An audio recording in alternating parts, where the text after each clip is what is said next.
Welcome to the Week 3 LA City baseball video. Connor Morissette and Alex Scar. League play is upon us this week, Alex. We're going to review this past week. A lot of great games went down. But, man, the season's going. League play's here. Yeah, here we go. This is when the rubber really hits the road for a lot of these teams. We're going to see what you're made of. We're going to see your second pitcher go in the second game of the week. Really get an idea of what some of these guys have to show. Can't wait to get started.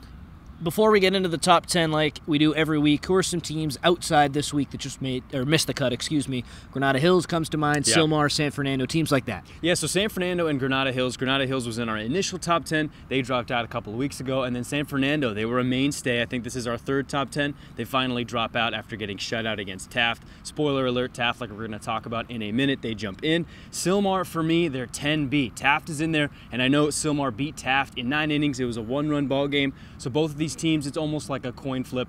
But this week, Sylmar, we're talking about teams missing. Sylmar, they've got a doubleheader, or not a doubleheader, I should say, a double-week league matchup against San Fernando. I think it's Tuesday, Thursday, or maybe a Monday, Wednesday. If they sweep San Fernando, or even if they split and have a couple of good showings, you can expect Sylmar to be in the top 10 next week. All right, thank you for setting the scene in that way. 10 Taft, like you said, Alex, they're new this week. They jump in, the big 2-0 win over San Fernando. Tommy Sowers with a complete game shutout, only allowed 3 hits in that one. And don't look now, but the West Valley League is as good as ever, and Taft gets into the top 10. Granada's going to be there as well. It's a good league top to bottom. Well, it's got to feel good for Taft, because if you remember from last year, Connor, they were the forgotten man. The forgotten team did not have a good league showing. I think they went 1-9, 2-9, something like that. Didn't really put their best foot forward. But right now they're 11-4. They're playing some really, really good baseball, like you mentioned. They shut out San Fernando 2-0. If I'm San Fernando, that's a bit concerning, because when I watched them play San Pedro, the bats just were not alive. So is this a common occurrence? It seems like it's cropping up yet again. It's going to be an issue they're going to have to iron out. But talking about Taft, yeah, Tommy Sowers, older brother Billy Sowers, left the program, graduated, left a nice indelible mark on there, and then Tommy picking up where his brother left off, complete game shutout, like you mentioned, only allowed 3 hits. They get a week off, then they get North Hollywood on Saturday. I think that's going to kind of set the scene a little bit more. Is Taft like kind of a bubble team, Division I open division? If they go out and blow North Hollywood out, they can put that to bed and say, hey, we are a firm top 10 open division team. Great. I was going to ask you, open division D1. Thank you for answering that. At number 9, Banning, they're 7-5. They beat Verdugo Hills 4-0 Saturday. Also beat Garfield and Cabrillo last week. But remember, they lost to San Fernando a week before that. So why is Banning in and San Fernando's out? So San Fernando, I am so concerned about the sticks. I like what Anthony Hoya does at Banning, and like we've talked about for the last couple of shows, you have a top flight arm, you're going to have a chance. We talked about Matt Dodd at San Fernando. He's more of a hitter, not really a pitcher. The guy rakes, doesn't really dominate lineups like Anthony Hoya can, so for that reason, San Fernando drops out. But it's not like Banning has a lock on that 9 seed right now. As you mentioned, they're sitting at 9, 7-5. The 4-0 win over Verdugo Hills. Anthony Hoya pitched in that ball game, pitched really well. They get league this week against Gardena, so it seems like things are starting off on the right foot, at least in league play. You get a nice matchup against Gardena, but then San Pedro in a week. So what is this team made of? Are we going to see a 2-game sweep out of San Pedro, or is Banning going to fight back when they got Hoya on the hill? Time will tell. At 8, we have Cleveland. We saw them lose 1-0 to an Elias Galaviz dominated performance on Saturday. Carving him up. Yeah, he's on Pauley, so they lost 1-0 to Pauley Saturday. Cleveland, though, are you concerned about them? They're just not really hitting. They're 7-6. They lost 10-4 to Downey last week as well. Last year, Alex, we saw them really get the bats going in league play. Is that going to happen this year, do you think? Well, I don't have a fortune teller. I don't have a crystal ball. But if I am Cleveland, I'm just a little concerned, because how many times have we seen Cleveland just not get the bats going? I saw them lose 10-0 to Carson. I gave them the benefit of the doubt. Hey, balls aren't falling. Guys, you're hitting atom balls, can't get anything to go. Against Pauley, Elias Galaviz, like you mentioned, diced them up, struck out 10, only gave up, I think, 3 hits. Bats weren't alive in that one. So there are some things, there are some causes for concern. And they start off league play with a juggernaut. It's Birmingham this week. So if things are going to get going, you're going to have a gauntlet to run through early. But like we saw last year, like you mentioned, once league play started, they turned a corner. So they're not left for dead. They're absolutely not out of it. But there are some questions they have to address. And that's why they fell from 3 to 8 here this week.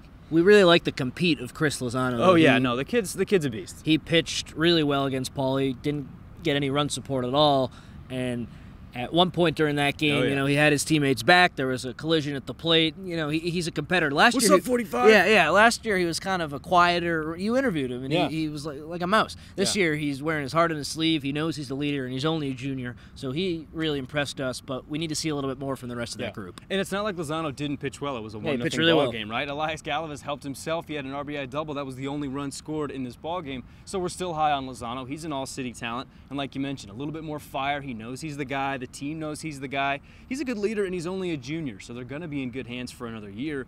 But you just want some run support. You want some more guys getting on base, starting some things going, maybe an extra base hit. Just haven't seen it from Cleveland. At number 7, Carson. They finally jump ahead of Cleveland after beating them 10-0 a few weeks back. They lose, though, Saturday to Palisades 1-0. We saw a lot of 1-0 games this week. Jaja Bellinger had a really great outing, but when the other pitcher is so dominant like Lucas Braun was at Palisades, even just one run, that's going to be enough, and that's what happened for Pally. Carson, the bats didn't get going in that game, but they destroyed Cleveland earlier, and they're our number 7 team this week.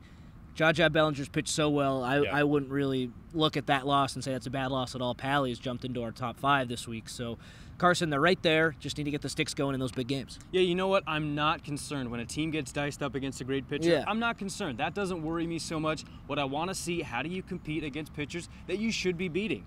And they went out and they won 10-0 against Cleveland. So they put some of those questions to bed for me. Carson's going to be a really, really tough out. Like you mentioned, Jaja Bellinger pitching really well. And they're starting league with Rancho Dominguez. So we talked about, hey, they beat Venice. That's not a team that's really in our radar. They're not in our top 10. They beat Cleveland, who's a really good team. They should sweep Rancho Dominguez. I expect a couple of mercy-killing wins here. And Carson, I mean, if they're 9-4 after this week against Rancho Dominguez, you can believe that they're going to be feeling really, really good, and they're in a great spot. At number 6, we have the Poly Parrots. We mentioned Elias Galaviz, how impressed we've been with him, the 10 strikeouts against Cleveland, and you saw him against El Camino Real. Couldn't get any run support in that Same game. Thing. Yeah, so just a great, great pitcher. Question with them, who's the number 2?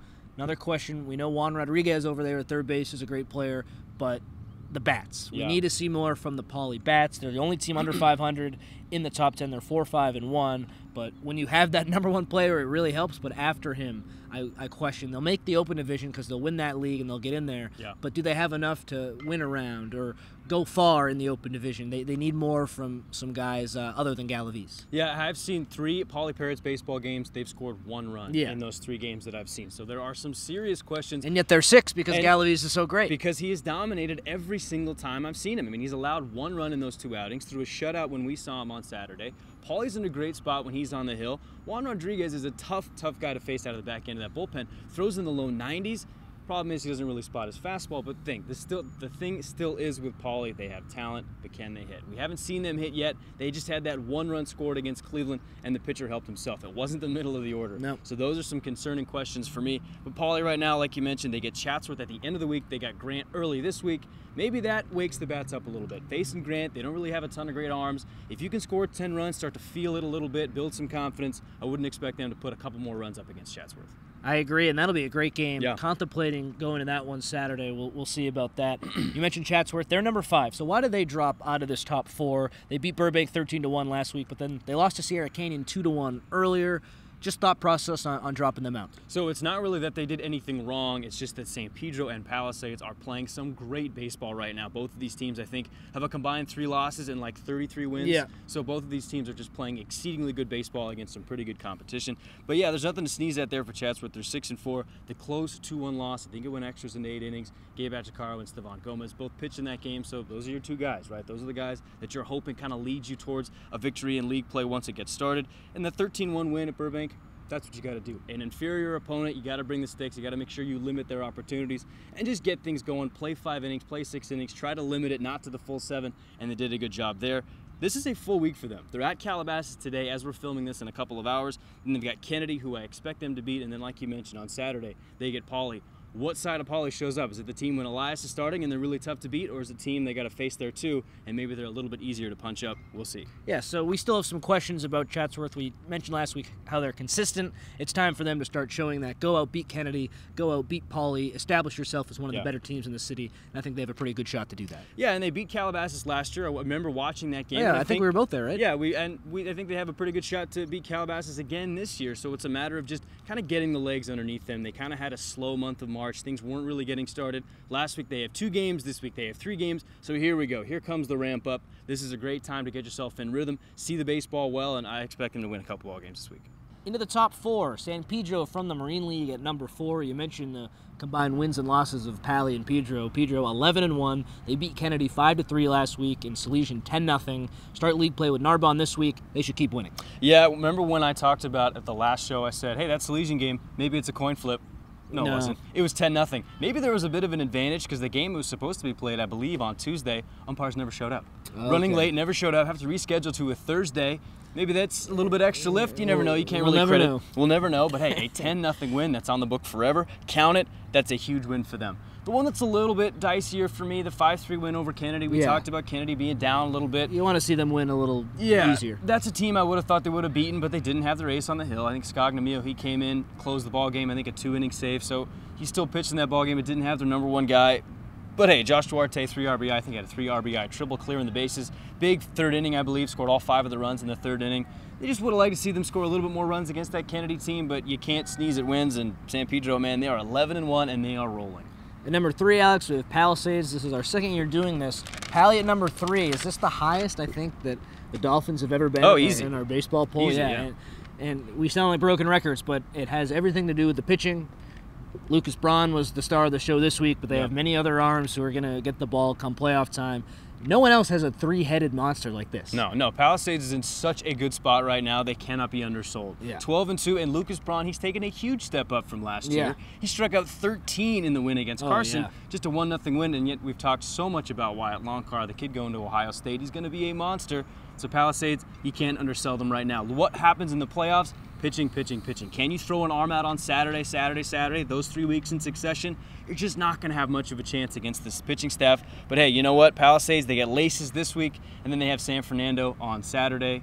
Should be a huge tune-up win for them. They had 2 mercy-killing wins against University. They get Laces this week. Should be the same story. And then San Fernando, pack the sticks, Sanford, because Pali has the arms. Let's see if Palisades can really bring the bats this week, going up against Laces twice. Laces was a good team last year, lost to pretty much the whole team. The boatload of seniors, like 12 guys. They really should be putting up some big runs, and you just hope, it's not a classically good city section team, Laces, but you think if they can put up some runs there, maybe that gives them some momentum, because the question with Pali, we know the pitching will be there, will the bats be there? At number 2, El Camino Real, 7-5-1, beat Lawndale 10-0, Glendale 14-0, and then lost at Downey 2-1 last week. In the game against Lawndale, the bats came alive. Steven Hernandez, 2 doubles, a triple, had an RBI. Brandon Escobar, 1 for 1, 2 RBIs. Jaden Myatt, 2 for 3, RBI. That's what you like to see, and we were keeping updated on that on Twitter on Saturday, and it was over before we knew it. 5-inning quick game against Lawndale. Kind of what we expected, but Elko, good to see those bats coming alive. That's what you like to do. When you play an opponent you know you got to beat, go out there, play 5 innings, put an onslaught on the board, get out of there early, go have some lunch. That's exactly what El Camino Real did. That's what you got to do. And hey, in their last 3 ball games, they've outscored opponents 26-1. Downey's a really good team, and Downey's beating up on some of these other city section teams. So a 2-1 win, or 2-1 loss, close loss against a good Downey team, not the end of the world. But like we talked about with Cleveland, some of these other ball clubs, when you play teams you got to beat, do you beat them up? And they did. 14-0 win, like you mentioned, over Glendale. And the pitching staff. We talk Adam Christopher pitched well in that game. And we talk a ton about Cole Kitchen. Deservedly so. The kid's a beast. But Jack Wisnett, Joey Klein, Adam Christopher. Yeah, they got arms. That's a pretty deep pitching staff as well. We talk a ton about Palisades. Maybe they have the deepest rotation. But I would trust Klein, Wisnett, Christopher, and then, of course, Kitchen. Give them the ball in any one of these games, and I'd be confident having them take the hill. I agree. And El Camino Real and Birmingham, we kind of hold them to a separate standard, but I think for sure those arms, they're right there with Pali, and it's a good group. At number 1, Birmingham, 8-4. They picked up a couple wins last week, but really we're looking forward to this week with them, and then they're going to go on to a national tournament from there. But Cleveland twice. Can they go out, take care of business, get off to a 2-0 West Valley League start? That would be huge for them. Yeah. And for Cleveland, I mean, if they could pick up a win, that would be monumental, just because you start with the best team in the league. You don't want to be down 0-2 right away. So we'll see what happens, but I think we both expect Birmingham to pick up 2 wins, correct? Yeah, I think Cleveland, they could change their season if they beat Birmingham, especially on Tuesday or Thursday. If you go out, kind of shock them, that will make you believe a little bit. But talking about Birmingham, our big question, who's the number 2 behind Bert Garcia? How about Pio Valenzuela? 5 1/3 innings, no runs, struck out 3 in a win over Rancho Cotate and Eric Rivas. He's back, that big first baseman, went 3 for 3, had 3 RBIs, and then a 5-0 win. Getting healthy, watch out. Getting healthy. Johnny Tincher, I think, is still a week or so away from coming back, but Rivas, he's one of their best hitters. He's back in the middle of the lineup, and in that 5-0 win over Burbank, Sebastian Cueva, 5 scoreless, just gave up 3 hits. So that's a number 2. We're starting to see them develop more pitchers a little bit. Cueva, I believe, is a transfer from the Inland Empire, so here he is throwing some big innings here for Birmingham. If they can solve that number 2 question, I am really, really, really impressed with what they have. Yeah, they got a great lineup, and we talk so much about pitching. It's important when you have Bert Garcia. You'll always be able to pitch well with that lineup. Yeah, Eric Rivas rakes, man. And when you get him back in the middle of the lineup, that helps tremendously. Yeah, so probably they have the best lineup. In terms of pitching staff, we can debate that, but they are very consistent, and they're 1-9, man. It's really, really good. And it's a deep roster. Masai Dorsey playing some third base. That kid on a lot of teams would be one of the best players, right? But he's on the Birmingham team that's star-studded, that's loaded, and he gets overshadowed. So just the depth of talent that Birmingham has kind of overshadows a lot of these other ball clubs. And when they bring it all to the forefront, I mean, that's why they've won 2 straight city titles. King of K's, who are some of the top pitchers? We've already hit on them. Lucas Braun deserves a shout out. Elias Galaviz was our Instagram King of K's this week, but 2 dominating performances. Braun, 13 strikeouts in that win against Carson, and Galaviz, 10 strikeouts in the win against Cleveland. Those guys were dealing. Yeah, how about we just have a pair of Prince of Punch-Outs? Instead of crowning one King of K's, a couple of Prince of Punch-Outs. The Princes of Punch-Outs. Lucas Braun striking out 13, then Elias Galaviz. And we were there, struck out 10. Slow to begin a little bit, but once he got him to face that lineup a second and third time, just diced them up, man. And to get a win, I've seen him a couple of close 1-run losses, gets the run support, gets the win. Huge for him, and yeah, I don't know who we're going to crown King of K's, but both of you get at least the Prince of Punch-Outs. I agree. Yeah, great performances. Games we're paying attention to. We talked about Cleveland, Birmingham. You'll be at the Boris Classic for a lot of this week, so check it out. Some of those Southern Section teams. If you were planning my week, where do you think I should go? What game should I check out? Well, I would check out Birmingham and Cleveland because I think that's going to give you an idea how good is Birmingham and can Cleveland punch up a little bit. Seems like they're off to a bit of a slow start. What about that Kennedy Chatsworth game? That intrigues me. Yeah, Kennedy Chatsworth, I think that's on Wednesday, one of those games. I think Kennedy, they might not be the same team. If this were a Kennedy team last year, I would say, man, you better be there, but they lost, I think, 10 seniors. A little bit different. The ones I'm watching specifically, we talked about it at the top, San Fernando and Sylmar. These are 2 evenly matched teams. If you go out and you see their aces, if you see the guys from Sylmar throwing really well, if you see Matt Dodd hitting the ball hard, that's going to be a really fun matchup and should give you an idea because we talked about San Fernando being, they're going to take that Valley Mission League. They shouldn't be tested. I think Sylmar's got a lot to say about that, and this week will be a big test. All right, he's Alex Gar. I'm Connor Morissette. This has been the Week 3 LA City Baseball video. We'll be back for Week 4 next week. Take it easy.